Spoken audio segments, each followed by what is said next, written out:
Estamos al aire y estamos con mucho gusto, lo anunciamos recién a Gabriela, el agradecimiento en primera instancia. Yo lo digo siempre, a mí me encanta contar las ganadas, las perdidas y un poco la trastienda de todo eso. Sí, sí. Rápidamente la invitación, ajustamos las agendas Sí. que son para nosotros, para los periodistas, pero también para los candidatos, así que el agradecimiento doble. Bueno, un placer poder estar acá. Por acceder a la invitación.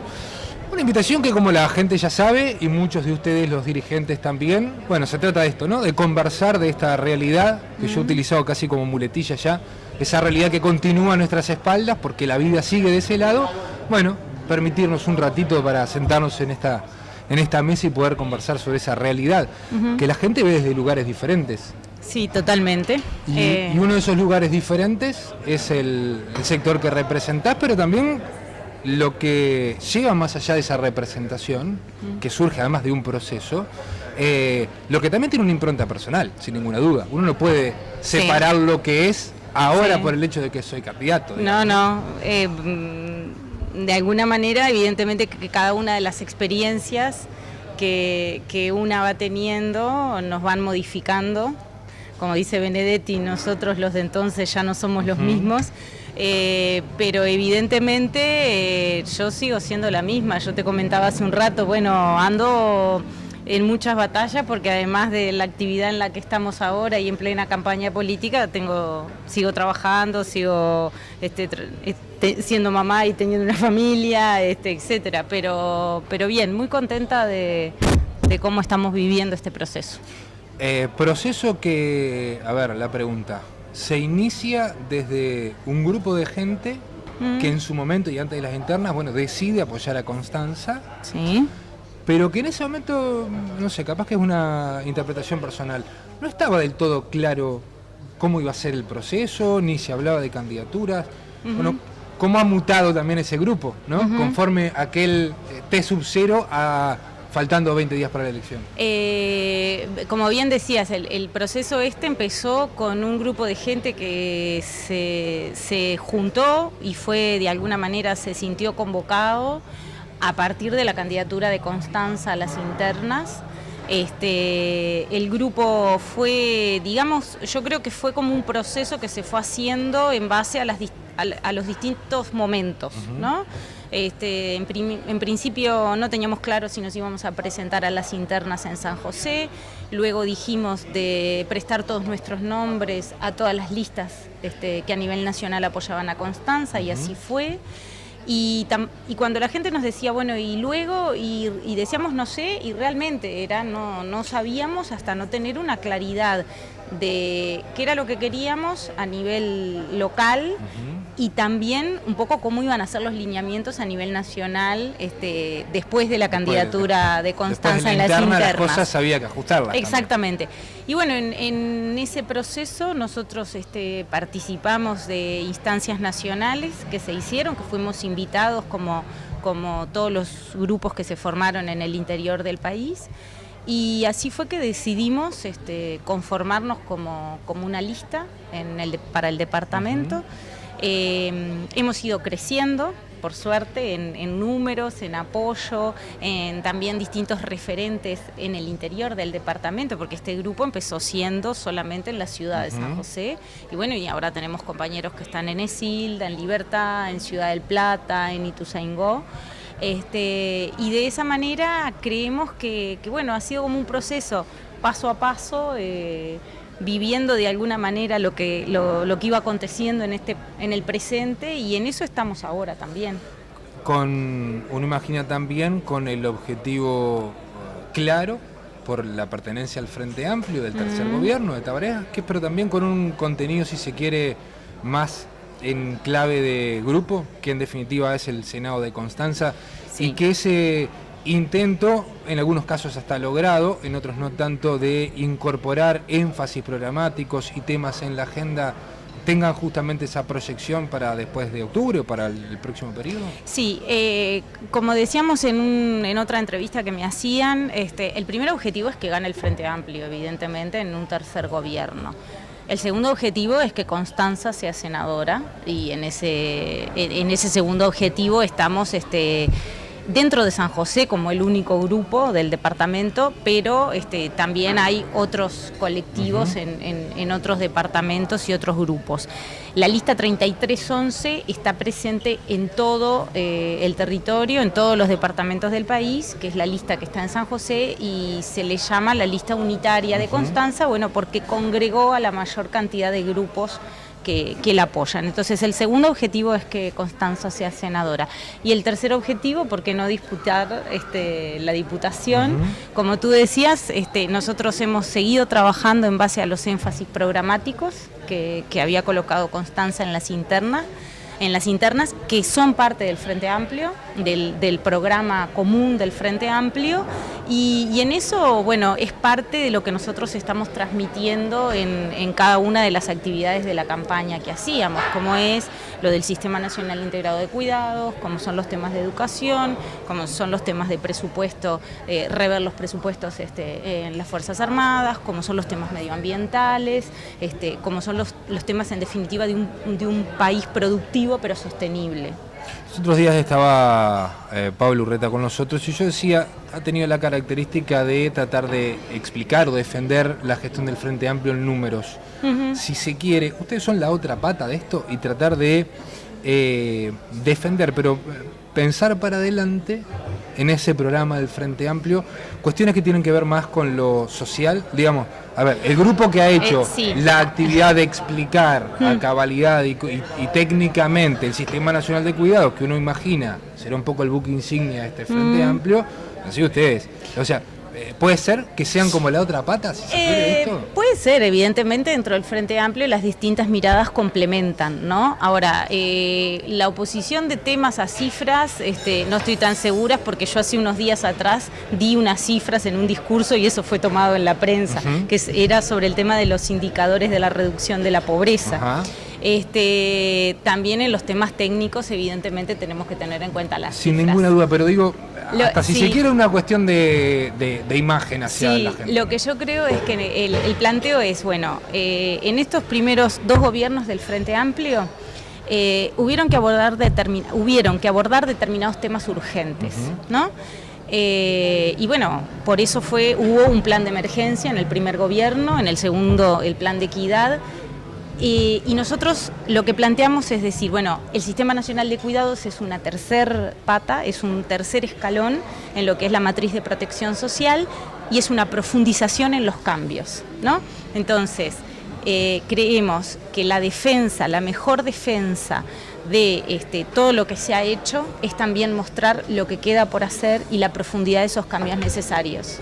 Ese posicionamiento puede generar algún tipo de rispidez interna y uno esta pregunta, ¿esta condición de ser la única candidata de todo el espectro político? ¿Cómo ha pesado? Justamente, ¿no? Porque uno abre, por ejemplo, la semana hoy, ve todos los candidatos, Ana Garrila Chipará, o sea... No, bien, yo me he sentido muy bien recibida dentro de todo el Frente Amplio, porque evidentemente mi figura es nueva dentro de la política local, o por lo menos como primera línea de un grupo. Yo lo que creo que simplemente... Lo tenemos en pantalla. Sí, que yo lo que creo es que simplemente la presencia de una sola candidata mujer, no solo dentro del Frente Amplio, sino de todo el sistema político del departamento, muestran que tenemos un debe todavía con la democracia. ¿Dificultades de acceso, de reconocimiento? Yo creo que más que nada de accesos hay barreras invisibles. Yo no sé si de reconocimiento, porque a lo mejor no sé cómo funciona en otros grupos, sí hay reconocimiento, pero en definitiva esas barreras están. Hay si te reconozco, pero anda el tercero, ¿no? Exacto. Si uno observa las listas, ahora que están las listas, en la mayoría de los grupos la aplicación de la ley de cuotas es en la mínima expresión, o sea, lo mínimo. Y en el tercero. En el tercero y en el tercero. Nosotros tenemos una lista paritaria, somos la única lista en San José que es una lista paritaria. ¿Y esto por qué? Y bueno, somos mitad y mitad en la población. Eso también es es ejercer la democracia, repartir el poder, como dice Constanza. La democracia tiene que repartir el pan, pero también tiene que repartir el poder. Y no es que vos por ser varón y yo por ser mujer tengamos visiones diferentes, sino porque si en la sociedad convivimos todos, está bueno que la democracia se nutra y los lugares de decisión en la democracia se nutran de las distintas miradas. En ese mismo sentido, entonces, mirá para dónde salimos, pero como siempre rompiendo la teórica yo, ¿no? En ese mismo sentido, porque además hago énfasis en una de tus frases porque para mí es central. No necesariamente la mirada tiene que responder al género, porque si no estamos cayendo en el mismo lugar. Es decir, sí, claro. Y capaz que tenemos que ser conscientes de estas cosas. Capaz que lo que pasa es que esa es una de las barreras. Es decir, que desde cualquier lugar del mostrador en el que uno se pare, si partimos del prejuicio o de la prenoción de que vamos a tener miradas diferentes porque tenemos género diferente, ya venimos por mal camino, digamos, ¿no? A ver, esto que tú decís es verdad. Hay que ser consciente de esto. Yo creo que como mujeres y como varones, indudablemente, durante nuestra vida tenemos experiencias diferentes, tenemos prohibiciones diferentes, tenemos permisos diferentes que la sociedad nos marca, ¿no? Que tienen que ver desde las pautas de crianza, desde la familia y la base en la cual nosotros vamos creciendo, y también en cuestiones que se ponen de forma simbólica en la sociedad y cuestiones culturales, en los modelos culturales en definitiva que tenemos. Entonces, por un lado, el ejercicio de la democracia exige la participación de todos sus integrantes. Sin duda. También el ejercicio en las tomas de decisiones. Yo acá pongo ejemplos claros que han sucedido en el Uruguay. La ley de violencia doméstica en el año 2002 fue elaborada, llevada adelante y absolutamente defendida por el grupo de mujeres parlamentarias, por la bancada bicameral femenina. Hoy por hoy, en el año 2014, pensamos que sería un atraso tener un país sin una ley de violencia doméstica. Sin embargo, hace 12 años nada más, había un montón de legisladores que no la querían votar, porque decían que eso pertenecía al ámbito privado.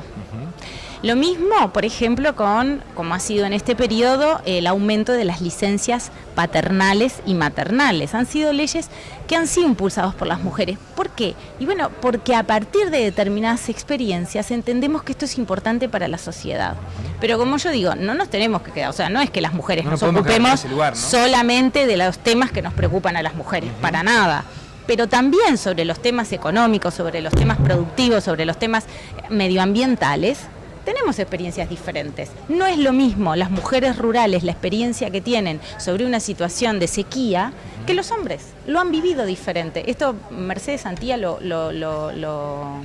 manifiesta en más de una ocasión. Entonces, estas miradas se complementan y está bueno que en la democracia existan lugares también de decisión pensando en estas distintas experiencias y miradas.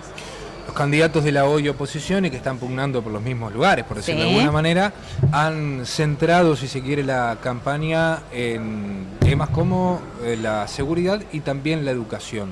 Y ustedes están a algunas horas de hacer justamente una actividad vinculada a la educación. ¿No es un riesgo esto? ¿No le da letra a la oposición? No. Entonces contame un poco de qué se trata la actividad. La actividad que vamos a llevar adelante va a ser el viernes próximo, que es el viernes 10 a las 20 horas en el Salón de Ucovita. Invitamos, es una charla abierta y tenemos el agrado de recibir a Pablo Martínez, que Pablo Martínez es un profesor de la Facultad de Humanidades y Educación. Dirige una línea de investigación que es sobre pedagogía social y tiene distintas publicaciones, investigaciones y trabajos en los temas de educación, pobreza y seguridad, justamente. A ver, en la educación se ha avanzado mucho, pero tenemos que mejorar todavía la calidad de la educación. Hemos mejorado en el acceso a la educación, en los niveles de matriculación, tenemos que mejorar en la calidad. Para eso, desde el Frente Amplio estamos colocando algunos elementos, como es, por ejemplo, la formación docente. La formación docente es un tema todavía con cuestiones pendientes. Hay una ley para crear la Universidad de la Educación que no fue votada por la oposición en este momento. Yo invito a quienes están viendo el programa que busquen, que está en internet, la defensa que hizo Constanza sobre la ley de educación, la ley de creación del Instituto de Educación. Ese punto es un tema que me parece clave. Está bien, tenemos que seguir mejorando la infraestructura, hay propuestas de continuar creando que las escuelas pasen a ser de un mayor horario, etcétera. Tenemos que replantearnos cómo es que en secundaria reducimos los índices de deserción. Pero es clave la formación docente. Bueno, eso es parte de lo que vamos a trabajar el viernes, de lo que vamos a discutir. Otro tema importante que lo plantea Pablo Martínez es, no podemos desligar, o sea, la educación en el Uruguay fue colocada históricamente como un lugar de igualación social, ¿no? Desde la reforma de Varela para adelante es lo mismo. ¿Está? De ese momento ahora han ido cambiando los paradigmas y también evidentemente ha cambiado la realidad. El Uruguay es mucho más heterogéneo hoy y la educación tiene que responder a esa heterogeneidad en definitiva. Ahora eso hay que explicarlo bien, ¿no? Porque a este país que ha construido también su visión de la importancia de la reforma vareliana, si lo entiende mal, te corta la mano, ¿no? Exactamente, pero bueno, es parte de lo que... yo soy una de las cosas que estudié fue educación social y justamente en la educación social que trabajamos los educadores desde el ámbito no formal, todas estas cosas las venimos pensando desde que yo estudié, que ya hace muchísimos años. Sí, pues también desde que uno pone, por decirlo de una manera poco académica, cuando uno pone la pata en el territorio, se da cuenta, empieza a sentir eso. Exactamente, y porque también me parece que tenemos que pensar, primero, que la educación no solamente corre por los canales de la educación formal, por lo que son las instituciones, que la educación no tiene que ir solamente, hay toda una parte de la educación que tiene que estar en este momento colocado en otros grupos, o sea, ¿cómo logramos esto que se dice la educación para toda la vida? ¿No? ¿Cómo logramos ese trabajo con madres, padres, familias? Eso también es educación. ¿Ah? Cuando se colocan los temas de seguridad, está bien, tenemos que mejorar. A nadie nos gusta vivir en una ciudad que nos sintamos inseguros, ¿no? Ahora, yo pregunto, nosotros tenemos un país donde los datos que tenemos hoy sobre el maltrato y el abuso hacia niños, niñas y adolescentes está en cifras bastante preocupantes. Los registros son todavía muy cautelosos porque se entiende que hay un subregistro, pero el CIPIAB anualmente viene sacando los datos y en Uruguay tenemos que de cada 3 niños que han sido maltratados o adolescentes, 1 ha sido por abuso sexual. Entonces, ¿qué infancia y qué adolescencia puede crecer en un contexto bueno con esos niveles de violencia? Si no importa la herramienta educativa que le pongas enfrente. Exacto, ¿no? Los principales niveles, la principal violencia está en las casas, o sea, los datos de abuso y de maltrato hacia niños, niñas y adolescentes son en un 80% que lo padecen a través de sus familiares directos. Entonces, evidentemente, esto es otro contexto de país. Entonces, no podemos, por un lado, colocar a la educación como tabla de salvación de todas las dificultades que tiene nuestra sociedad, pero sí tenemos que colocar la educación como una herramienta aparte de todo eso. Entonces, yo invito a la charla de este viernes. Estas son algunas ideas personales y que ya las debatiremos todos con Pablo Martínez el viernes. Pero creo que es muy importante y no le tenemos miedo a colocar el tema, al contrario, nos parece que es muy necesario. ¿La actividad se trata de eso? ¿De ir a debatir? Sí. Sí, es una charla abierta, él va a hacer una exposición y por supuesto que van a entrar las preguntas, como el otro día hicimos lo de cuidados, igual hubo una exposición por parte de las dos compañeras que vinieron y luego se abrió a preguntas y a discusiones. O sea, no perdemos el objetivo de alcanzar la Diputación. ¿Cómo es la coyuntura del Frente Amplio a nivel departamental de cara a esta elección de octubre? Después, para más sobra tiempo de conversarlo. No. Y con lo que nos tenemos de acá a octubre nos da bien. Mirá, a mí me cuesta mucho poder visualizar eso porque en realidad no tengo otras elecciones atrás de experiencia estando ahí, pero ¿no? La visualización del ciudadano, en primera línea. Nosotros recibimos muy buenas opiniones, la gente nos envía mensajes, tenemos una página que está bastante activa a través de Facebook. Nos hacen llegar nuestros saludos, adhesiones, etcétera. Yo creo que es muy disputado, también hay muchos candidatos y una candidata dentro del Frente Amplio y evidentemente hay otros grupos que tienen todo un aparato atrás y una experiencia mucho mayor a nosotros. Y recursos también. También, por supuesto, recursos, sí. No, lo pongo yo. No, está bien, en las campañas electorales también se necesitan recursos. Pero nosotros creo que vamos a hacer una muy buena votación. Y bueno, ¿y por qué no? A lo mejor en una de esas coyunturalmente se da pero nosotros igualmente queremos continuar trabajando, entendemos que este camino que hemos emprendido, yo en lo personal me he sentido muy bien y muy contenta con el trabajo hacia la interna y la gente que se va sumando también lo visualiza de esa manera. Entonces, esto no termina el 26, es lo que me está. Yo creo que no. Más allá de suponer si las encuestas tienen razón de que no viene esto sigue, digamos. Sí, esto sigue. De parte de nuestro grupo, de la 3311, esto sigue. Gabriela, el agradecimiento por la visita. No, muchas gracias. El agradecimiento doble que decía al comienzo, Sí. Apurar un poco los tiempos, donde a veces también, esas cuestiones familiares colaboran con nuestra tarea.